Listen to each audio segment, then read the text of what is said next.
Your studio has created this pavilion in the carbon garden of the Royal Botanic Gardens in Kew. I just want to know from a personal point of view what it means for you to have your work bang in the heart of this tranquil botanical educational oasis, London's largest UNESCO World Heritage Site. So along with it comes, the idea of protection, preservation, and all the things that you stand for. Yes, yes, it's it's a deep honor, and we're a Maltese team and the global team, and we're all very excited and proud to and privileged to have been part of tackling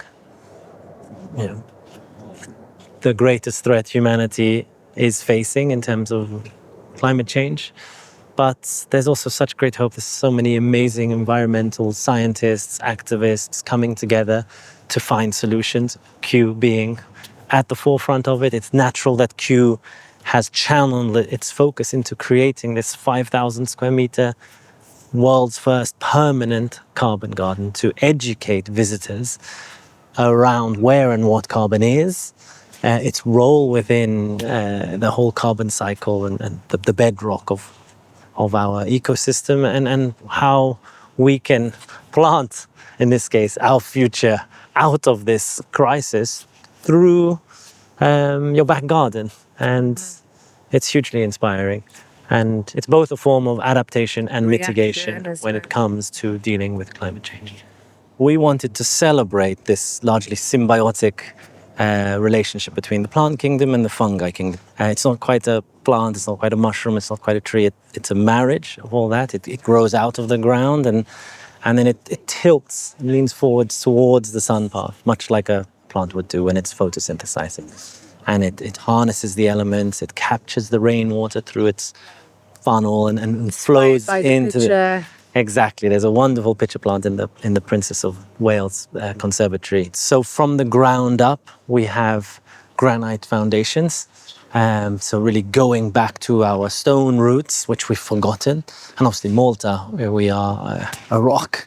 And we have been champions of stone masonry for forever, since prehistory. And so bringing back stone and absolutely using zero concrete, which is heavy in its carbon footprint. And as we evolve through the structure, we get into glue laminated arches, which are sustainably sourced from Germany. And it feathers out into a canopy that is completely made out of flax, a natural fibre composite of linen, much like this shirt. It brings in and represents a future that is regenerative, because we are growing all of these natural plants and using them. Our future has to be grown. The built environment represents over 40% of emissions in this world. That's a huge contributor. So the future has to be grown. We study architecture because we want to create the world and leave our mark, and then realizing that actually the act of creation is damaging our planet was quite a moment in my life, certainly. It's a balance to achieve harmony, and that's what Kew Gardens strives for. That's what our practice strives for. And if we can create spaces that are beautiful, that are inspired by nature, by the science of nature, that can bring people together in a manner that is sustainable and regenerative, that gives back more than what was there before, that's the real goal.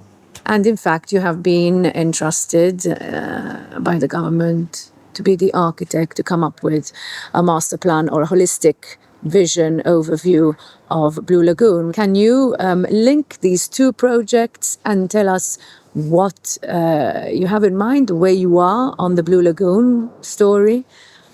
Yes. There is a big link in terms of their status of protection. Kew is a Grade 1 listed UNESCO heritage site. Blue Lagoon is Natura 2000. Blue Lagoon's ecology is very much driven by its terrestrial garrigue habitat, its marine ecosystem, but also its bird life ecosystem. And we've been working really hard over the last year with all stakeholders, and we have such amazing conservation groups, NGOs, and stewards of that island. They are teaching us and informing the brief in so many ways.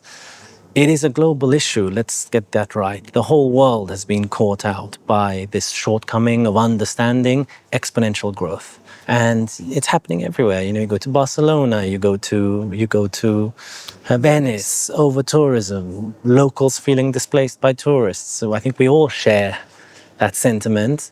The quest is, can we restore the heart? Comino is the baby of its parent islands, and that's what is interesting and exciting about Malta. And we have the capability, we have the capacity together to solve all these problems. We see Blue Lagoon as a restoration project. Ultimately, it's a reorganization of facilities, upgrading of facilities, a healing of the impacts of docking points that have gone down in the past, or and then upgrading all of that with a ecologically sensitive, correct material. Celebration of craft in areas that are being sort of intervened, bringing back stone where appropriate, and then ring fencing our footprint in a manner that doesn't allow people to breach our carrying capacity onto areas such as trampling the garrigue, and also ultimately to make it a space that we can enjoy. It's about coming back to harmony at a place like Blue Lagoon where we can all enjoy it, and I think we can get there together. We have to get it right, and we have to do our due diligence. I'm hopeful.